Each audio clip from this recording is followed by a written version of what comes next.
Olá a todos, bem-vindos à nossa quinta aula. Vamos falar hoje sobre os povos que habitavam a América antes da chegada dos europeus e vamos falar também sobre as grandes navegações sobre a era do descobrimento. Na aula 4 a gente falou sobre Idade Média, né? Nas outras aulas a gente tem falado sobre as civilizações antigas da Europa, né? Hoje a gente começa a falar sobre as civilizações que surgiram na América. Essas civilizações que surgiram na América vão seguir o mesmo padrão daquelas civilizações que surgiram no norte da África, como o Egito, na Mesopotâmia. É aquele mesmo processo que a gente falou na primeira aula. O ser humano aprende a plantar, ele desenvolve a agricultura, logo ele desenvolve cidades, logo desenvolve um estado, ou seja, há todo um processo que vai acontecendo a partir do momento em que ele aprende simplesmente a colocar uma sementinha na terra, a parar de caçar e a plantar. Depois disso surge todo um processo. Esse mesmo processo aconteceu lá no chamado Velho Mundo e vai acontecer aqui na América também. Porém, com um espaço de tempo muito grande. Né? Os primeiros indícios de civilização lá no Egito Antigo datam de 5.000 anos antes de Cristo. Aqui os primeiros indícios de agricultura lá no Novo Mundo, eles datam até de 12.000, 9.000 anos antes de Cristo. Aqui na América, os primeiros indícios são dos maias ali na América Central e datam de mais ou menos 2.000 anos antes de Cristo. Ou seja, é uma diferença bem grande. Por quê? Porque a ocupação da América foi bem mais tarde do que a ocupação dos outros continentes. Ou seja, os povos daqui da América tiveram bem menos tempo para se desenvolverem do que os povos que estavam ali na região ali do Nilo, do Egito, da Mesopotâmia e tal. Essa ocupação da América, se a gente for voltar lá atrás, na questão da pré-história, a formação o surgimento do Homo sapiens, né? O Homo sapiens teria surgido na África, se espalhado pelo restante dos continentes. A América vai ser o último continente ocupado. E há várias teorias sobre como essa ocupação aconteceu. A mais aceita é que teria sido lá por cima, você está vendo no mapa aí, lá pelo Estreito de Bering. Teria sido mais ou menos há 12.000 anos atrás, há 12.000 anos antes de Cristo, tá? Mais ou menos na era do gelo, na nossa última era do gelo. Por quê? Porque toda essa faixa de terra ali ficou interligada e ficou fácil para a travessia. Então, que as tribos pré-históricas que estavam na Ásia conseguiram atravessar e começaram a ocupar a América. Tá? Essa é a principal teoria. Há outras teorias também que alguns primitivos teriam vindo da Oceania, da Polinésia, que teriam atravessado o mar, mas a teoria mais aceita e a mais lógica, na minha opinião, é realmente pelo Estreito de Bering lá de cima. Até pela questão de datas mesmo, que você vai se encontrando fósseis, meio como se notasse que a imigração veio descendo a América, né?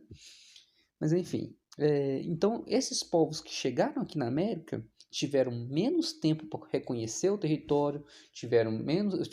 Tudo foi acontecendo mais tarde.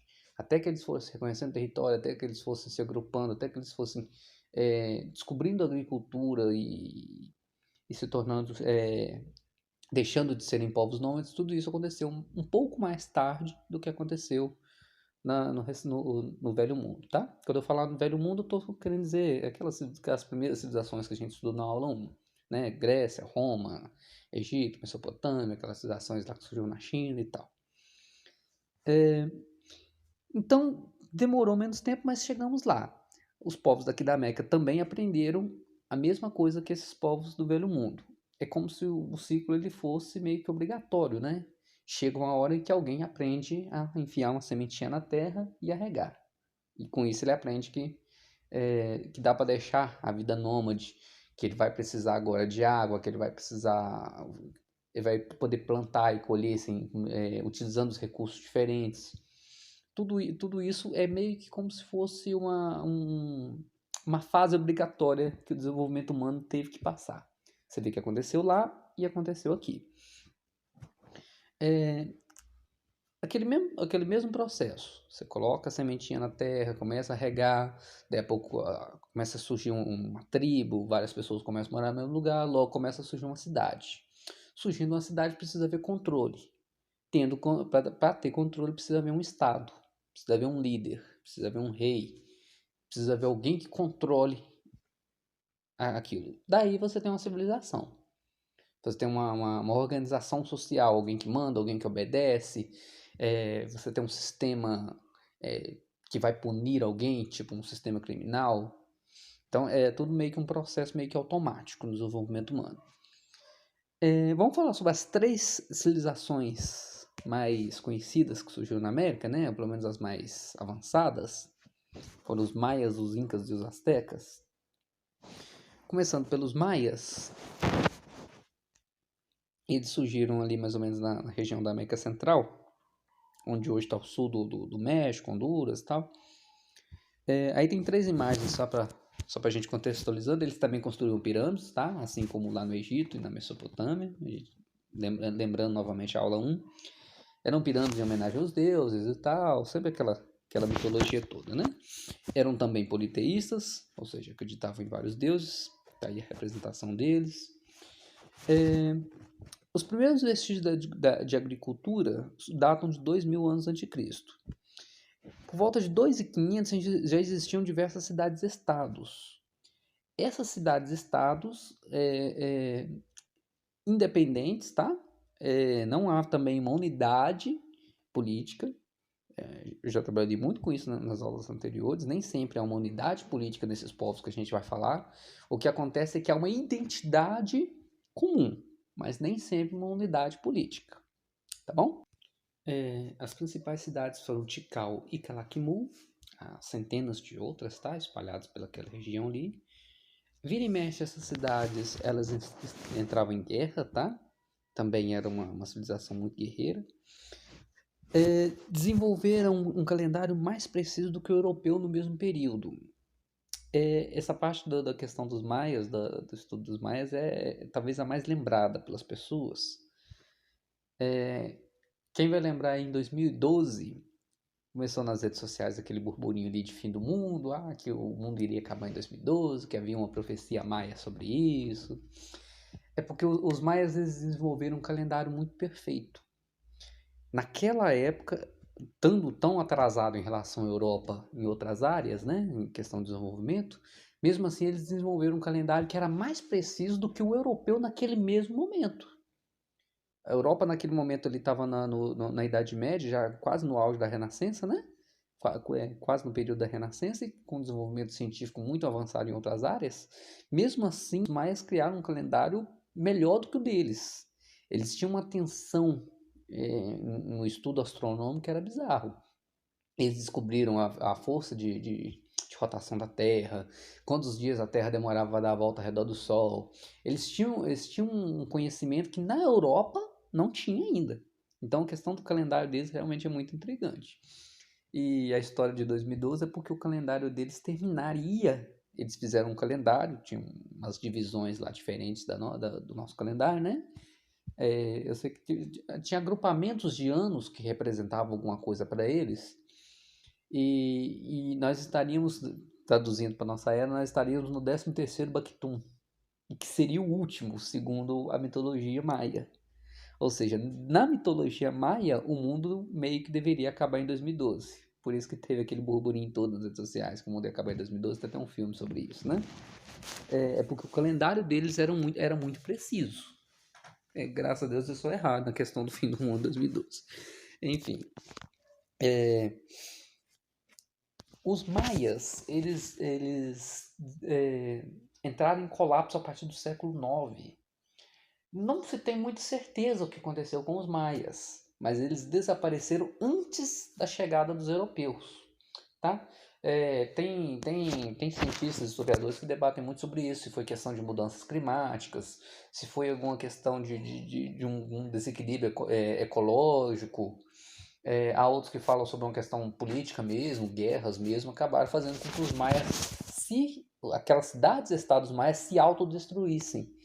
De modo que quando os europeus chegaram na região, em 1500 e pouco, já no século XVI, né? Já no século XV, no século XVI, quase não havia mais nada que retornasse aos maias. A civilização maia já havia caído quando os europeus chegaram. Ok? Vamos falar rapidinho também sobre os astecas. Os astecas ocuparam a região ali onde hoje é o centro do México, né? duas imagens aí pra gente ir contextualizando. Também construíam pirâmides, sempre pirâmides em homenagem aos deuses. Pirâmides geralmente eram templos também em homenagem a alguma coisa, geralmente para algum ritual. Vou falar em ritual, a primeira imagem ali mostra um sacrifício humano. Geralmente esses sacrifícios humanos são para acalmar os deuses. Por algum motivo eles achavam que os deuses gostavam de que matasse um humano em sacrifício. Os povos antigos sempre têm essas coisas assim, né? Os astecas também eram compostos por diversos grupos étnicos, tá? Não é uma unidade, de novo, não é uma unidade. No caso aqui já há uma unidade política, a unidade administrativa. Eram diversos povos unidos por um único imperador, mas eles não tinham unidade étnica. Se fica confuso essa questão de unidade étnica, é só a gente pensar um pouco pensando no modo atual hoje no Brasil. Dentro do Brasil a gente tem mineiros, paulistas, cariocas, baianos. Você vê que de vez em quando você topa com uma pessoa, você escuta o sotaque dela, você esse cara aqui é baiano, esse cara aqui é carioca. Meio que há uma identidade que é regional, mas a unidade ela continua política e nacional, que é o Brasil. Não sei se ficou claro meu exemplo. Era mais ou menos parecido com os astecas. Havia uma unidade política, mas não havia uma unidade étnica, tá? Tinha um único imperador, mas eram diversas tribos que falavam línguas mais ou menos parecidas, mas diferentes, de regiões diferentes. Cada tribo meio que tinha um líder ali, só que todos estavam debaixo de um mesmo imperador, todos obedeciam o mesmo imperador, tá? Esses astecas eles dominavam grande parte do atual México. Isso foi entre o ano 1300 e 1521, tá? Pra gente situando.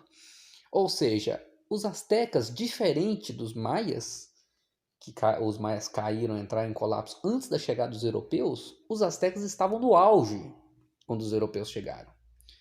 Foi um embate muito grande. Os astecas estavam no auge do seu desenvolvimento quando os europeus chegaram. Os astecas dominaram a agricultura e o comércio, tá? Você vê que segue mais ou menos o mesmo padrão daquelas civilizações da Europa. Tem comércio, tem agricultura, enfim. A cidade de Tenochtitlan é a atual cidade do México, tá? Quando os europeus chegaram, quando os espanhóis chegaram, eles destruíram a cidade e reconstruíram a cidade do México no lugar. Rituais sangrentos dedicados aos deuses, já falei isso atrás. E vamos falar rapidinho sobre Cortés e Montezuma. É muito contada essa história, né? Quando Cortés chegou na América procurando ouro. Quando o primeiro contato dos astecas com esses europeus, eles veem homens estranhos de pele clara, chegando em barcos, uma tecnologia que eles não dominavam ainda. Os astecas não eram grandes navegadores, né? Eles acharam aquilo incrível. Qual que é a primeira reação quando você vê uma coisa que você não sabe o que é? Você acha que aquilo é de outro mundo. A primeira reação dos astecas foi achar que aquele povo que estava chegando ali eram deuses. Correram, mandaram a mensagem e contaram para o imperador Montezuma. Montezuma, que era o imperador, o que ele imaginou? Era um deus tal lá que estava retornando para assumir o trono. Então Montezuma, que era o imperador dos astecas, convida Cortés para entrar na capital, Tenochtitlan. E convida e com honra, mandando ouro já de presente para ele, mandando oferendas e tal, achando que ele era um deus. Quando Cortés vê aquela quantidade de ouro e descobre que o imperador daquele povo está mandando ouro para ele como cortesia, ele olha e pensa, não, se ele está me dando isso aqui de presente é porque ele tem muito mais. Então eles vão à capital com a intenção de saquear a capital. Aí você me pergunta, na época os astecas tinham milhões de habitantes, o Império Azteca tinha milhões de habitantes. Cortés tinha algumas centenas de homens. Como centenas de homens podem derrotar um império com milhões de pessoas? A resposta é tecnologia superior, questão biológica, isso Cortés não tinha conhecimento disso, mas ajudou ele, né? Os europeus haviam doenças que as tribos da América não conheciam, o corpo dos índios não estavam preparados para uma simples gripe, por exemplo. Você lembra na última aula sobre a Idade Média, os europeus tinham acabado de passar pela peste negra. Eles tinham acabado de descobrir algumas coisas sobre doenças, sobre questão de contaminação e tal. Quando eles chegam na América, o corpo dos europeus é preparado para muitas doenças que não que os astecas não. O corpo dos astecas era muito imune a uma simples era frágil, perdão, a uma simples gripe. Então, as poucas centenas de homens que desembarcaram na América com Cortés já foram suficientes para matar milhares de astecas com gripe, com doenças, com varíola, com diversas doenças. Então, meio que indiretamente, Cortés foi ajudado por isso aí. E tem a questão também da tecnologia, né? Os homens de Cortés tinham armaduras, tinham espadas e tal. Os astecas tinham arco e flecha e tal. Mas outra coisa muito determinante também é a questão política. Cortés era um homem esperto. Ele conheceu primeiro a história dos astecas. Ele descobriu que os astecas eram, como eu falei minutos atrás, vários grupos étnicos. Então Cortés foi meio malandro. Ele jogou um grupo étnico contra o outro, que jogou contra o outro. Ele foi malandro nesse sentido. Até que tem uma história lá que ele raptou o imperador e tal, pra, pressionar o imperador em busca de mais ouro.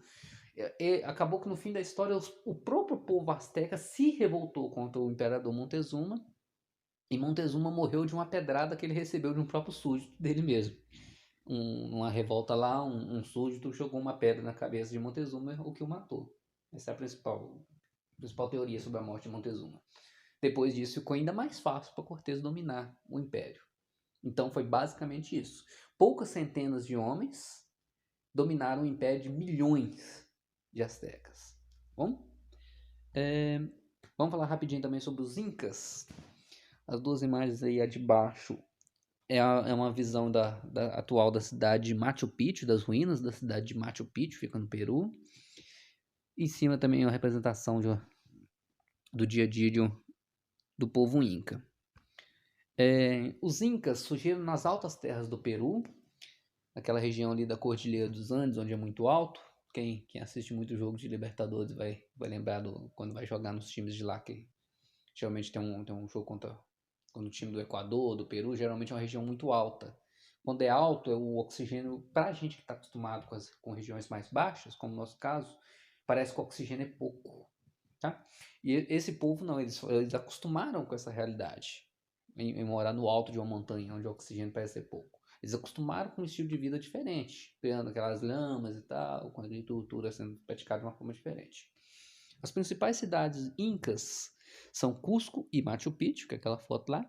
Cusco é a capital, não tem nenhuma foto de Cusco aí, mas é uma cidade, inclusive, que ela foi destruída, mas foi reconstruída novamente pelos espanhóis, tá? Os incas eram governados por um Sapa Inca. Sapa Inca seria mais ou menos um imperador, é só porque eles chamam de um nome diferente, eles mesmos tinham um conceito diferente de imperador, né? Então, não é exatamente um imperador, é um Sapa Inca. Também falavam diversas línguas, tá? Novamente a gente vai ver, ou seja, não tinha uma unidade cultural, eram várias tribos unificadas, geralmente por uma questão militar, né? Sob o comando de um único imperador. Eram politeístas e acreditavam em reencarnação. Isso aí, essas informações picadas assim que eu dou é só pra gente ir se acostumando com diferenças entre povos, tá? As diferenças entre a nossa forma de ver o mundo e a gente percebendo que outros povos têm outras formas de ver o mundo, tá bom? Eu não quero entrar não dá, né? A questão é que não dá para entrar em detalhes sobre as características de cada povo, não. O último Sapa Inca foi Atahualpa. Foi ele quem enfrentou os espanhóis, foi o último imperador. Era o último imperador quando os espanhóis chegou. Tem uma história de que Atahualpa estava em guerra com o irmão dele por causa do poder, quando Pizarro chegou. Pizarro foi o conquistador espanhol que chegou ali na região. Também a gente não vai se aprofundar. Quem quiser pesquisar é uma ótima ideia, tá? O objetivo aqui é só a gente contextualizar as coisas, só a gente entender superficialmente o que aconteceu, tá? Foram rapidamente dizimados pelos espanhóis à procura de prata na região. Aquela região ali da Cordilheira dos Andes é muito rica em prata. Então, quando os espanhóis chegaram ali, foi o mesmo caso do ouro lá com os astecas. Quando os europeus chegaram, logo eles descobriram que tinha prata e começaram a dizimar os índios, arrumar um jeito de dominar a região. Outros povos em diferentes estágios de civilização. Eu falei sobre os três, né? Maias, astecas e incas, porque são as três grandes civilizações que surgiram na América. São as três civilizações de ponta, mas elas não são as únicas, tá? Outros tribos também chegaram a ter um certo desenvolvimento e tal. Aí você me pergunta, mas e os índios aqui do Brasil, e o Tupi, Guarani? São tribos indígenas, mas elas não chegam ao mesmo nível de civilização, tá? Não há uma unidade, não há aquela questão da política, não há aquela questão de uma unidade. Eles estão no estágio evolucionário, no estágio civilizatório muito, muito inferior, tá? Não há comércio, não há... Eles estão num estágio diferente. Para vocês terem uma ideia, essas tribos indígenas aqui do Brasil, elas não tinham descoberto a roda, tá? Quando os portugueses chegaram aqui no Brasil, os índios brasileiros não tinham descoberto a roda ainda. Quer dizer, eles estavam no estágio muito mais primitivo do que os outros, tá bom? Nesse mesmo nível a gente tem os Mapuches na Argentina, né? Os Tupis Guaranis, como eu falei. Tem também os índios Sioux lá nos Estados Unidos, né? Entre outros, tá? São vários. Por toda a América já estava toda povoada quando os colonizadores europeus chegaram. Toda a América já estava povoada. As três civilizações que eu falei são só as que estavam no estágio mais avançado, tá bom? Essas três civilizações já estavam no estágio, sim, de pau a pau com o Egito Antigo, por exemplo, tá? Agora, esses outros povos já estavam numa questão, uma tribo indígena, uma coisa mais primitiva ainda. Vamos falar também sobre as grandes navegações e o contato entre europeus e povos da América. O que aconteceu? A expansão árabe interrompeu o comércio entre a Europa e o Oriente. Quando a gente vai estudar história, a gente tem que entender, história não é decorar. A gente tem que entender os processos, tá bom? Entender que um acontecimento leva a uma coisa, que leva a outra coisa, que leva a outra coisa, que leva a outra coisa. É isso que você precisa aprender em história. Entender que são processos, tá bom? Na aula anterior, a gente viu sobre a Idade Média e eu falei sobre a expansão árabe. Você tem que criar uma conexão, por exemplo, o que a expansão árabe tem a ver com o descobrimento da América? Você para e pensa, nossa, mas não tem nada a ver, uma coisa está cá na América, os árabes estão lá na Península Arábica. Isso que é história. História não é decorar. Não é decorar datas, não é decorar nomes. História é aprender processos, tá bom? Lembre-se disso. História é aprender processos. O que uma coisa tem a ver com a outra, entender que um acontecimento gera consequências que vão acabar gerando outros acontecimentos. Então vamos lá. A expansão árabe interrompeu o comércio da Europa com o Oriente. Também na aula passada eu falei sobre a Rota da Seda. Falei rapidinho, bem breve sobre Marco Polo, né? Os europeus viajavam para a China, para o Oriente Extremo, né? Lá eles conheceram diversos produtos, como a seda, né? Especiarias, produtos que não tinham na Europa. Então esse pessoal viajava, comprava esses produtos lá no Oriente, no Oriente, traziam para a América para vender. Isso era o comércio, foi o surgimento do comércio, o ressurgimento do comércio. Com a expansão árabe, os árabes tomaram toda aquela região ali do Oriente Médio, também tema da aula anterior. Árabes e católicos eram inimigos, obviamente. Inclusive saiu uma bula papal proibindo o comércio de qualquer católico com um árabe. O comércio, qualquer interação de um católico com um árabe. Quando o Papa proibiu esse contato, os europeus ficaram também sem contato com o Oriente. Porque para chegar no Oriente eles tinham que passar no território árabe. Então, meio que perdeu aquele comércio, aquele contato com o Oriente. Os europeus teve que buscar uma saída. A saída, se não dava para fazer pela Rota da Seda, né, passando ali pela a Ásia e tal, até chegar lá no Oriente, andando geralmente a cavalo, né, 6 meses até o Oriente, tivemos que ter outra alternativa. Essa alternativa foi pelo mar, contornando a África até chegar na Europa, no Oriente Médio, perdão. Isso levou à busca de novas rotas. Portugal e Espanha saem na frente. Por quê? Porque Portugal e Espanha estão bem na ponta da Europa. Eles estão de frente para o mar. Então, a partir desse momento começou uma espécie de corrida marítima, busca de rotas para chegar ao Oriente. Mas era um caminho, era muito mais difícil do que fazer esse caminho lá pela Ásia, como se fazia antes pela Rota da Seda. O mar é perigosíssimo. Você não tinha tecnologia suficiente, barcos, né? Barcos, embarcações precárias, o desenvolvimento naval ainda bem precário. Levava-se vários dias, tinha que levar mantimentos. Os marinheiros, grande parte morriam de doenças e tal. Colombo pede patrocínio aos reis da Espanha. Colombo, ele teve a ideia, isso é bem conhecido, embora um pouco falho às vezes. Colombo, ele teve a ideia de contornar o globo para chegar no Oriente. Enquanto muitos navegadores, a maioria dos navegadores, contornavam a África, não sei se tem mapa por aqui. Ok, esse aqui vai servir. Enquanto muitos navegadores contornavam a África para chegar no Oriente, Colombo teve a ideia de seguir reto, porque se a Terra era redonda, era só seguir reto que ele ia varar do outro lado. O que Colombo não sabia que tinha a América na frente atrapalhando chegar lá. Então Colombo vai pedir patrocínio aos reis da Espanha.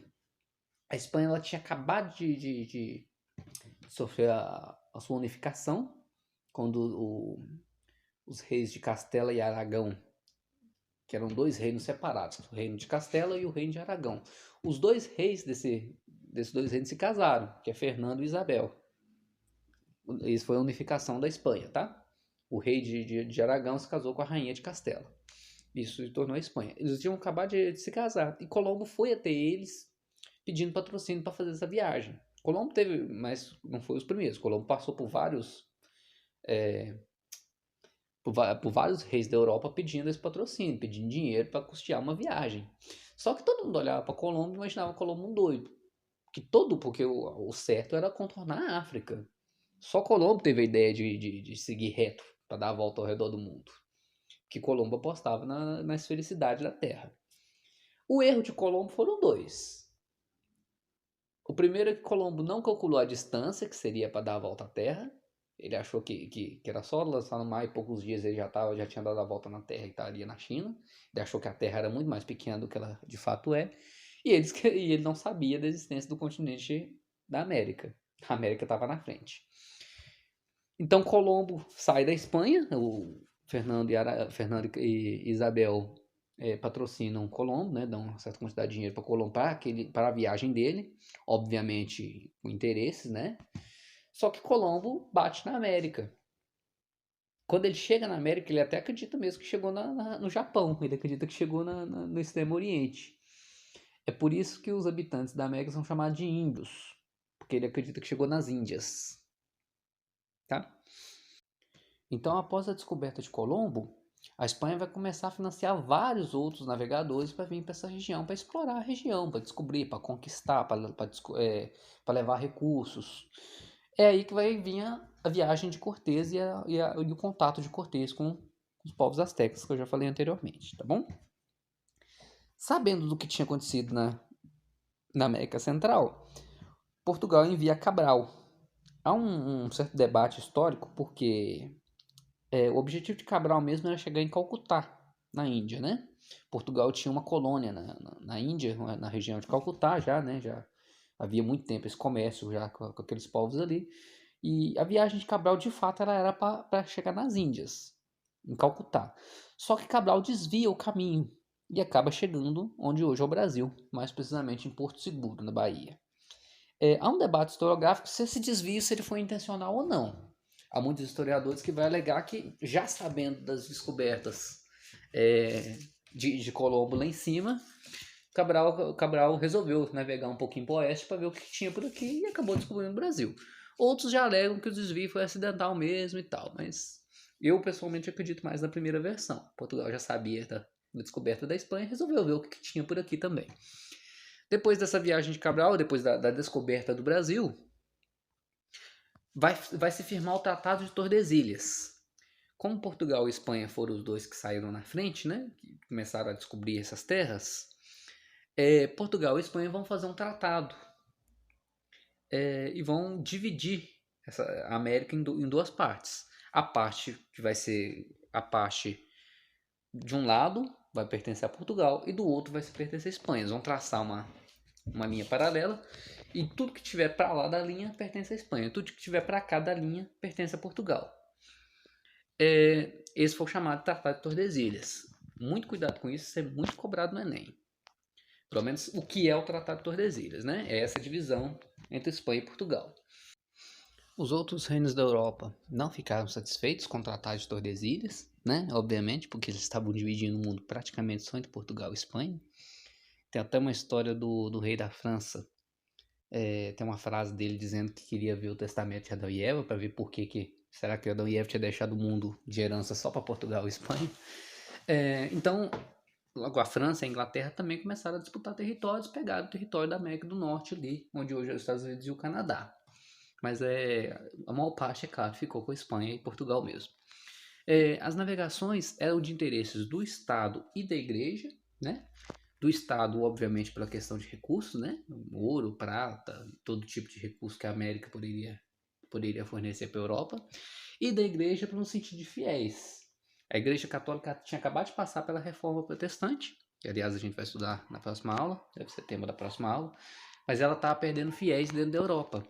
Então a Igreja precisava de novos fiéis. Ela precisava de buscar novos povos para ser catequizados. Então também era um grande empreendimento para a igreja. Tanto é que vai vir os jesuítas para a América. Tá bom? Isso deve ser tema das próximas aulas. Há um massacre e convenção dos povos nativos. Esses povos nativos, os europeus vão chegar, vão entrar em confrontos com eles. Muitos vão ser levados ou para serem mortos ou para serem convertidos. Tá? E isso vai dar um gás muito grande no comércio. Porque são novos. Se a gente ia no Oriente para poder buscar materiais do Oriente, agora a gente tem um continente inteiro. Vai chegar, a Europa vai inundar de produtos da América, como cigarro, por exemplo, tabaco, diversos outros produtos que daqui da América vão começar a invadir a Europa. Isso vai dar um gás enorme no comércio e no fortalecimento da burguesia, tá bom? Para finalizar, vou deixar o nome de alguns canais de história no YouTube para vocês acompanharem, tá bom? São todos muito bons, esses aí são meus favoritos. Tem vários, né? Tem muita galera começando aí, pessoas boas, tá bom? Não, agradeço a todos quem pôde acompanhar, tá bom? Quem quiser me dar um feedback aí pode falar, não tem problema, pode mandar lá no meu WhatsApp, tá bom? Fico muito feliz. Agradeço a todos e até a próxima.